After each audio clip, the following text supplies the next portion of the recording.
kriminal.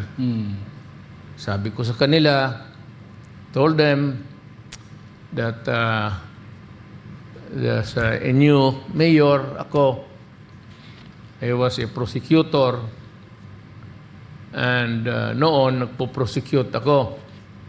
Ngayon, iba na, naghuhuli na talaga ako. Ngayon, kung bigyan mo ako ng rason, give me a good reason for me to kill you, I will kill you. Galit talaga ako sa kriminal eh. Lalo na droga. You destroy a country. And you can see, even in America, you can see the way things are now. And what is really very sad to me, Pastor, mabutit nakikinig sila, is that you not only embraced the crime, but you had to sustain it.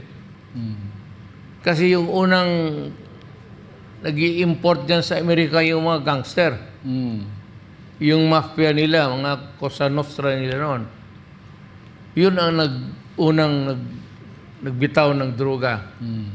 And of course, over time, marami nang nakisawsaw.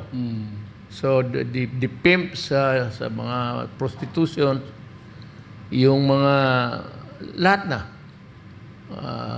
middlemen, sumali na. And you have this thing, if you go to the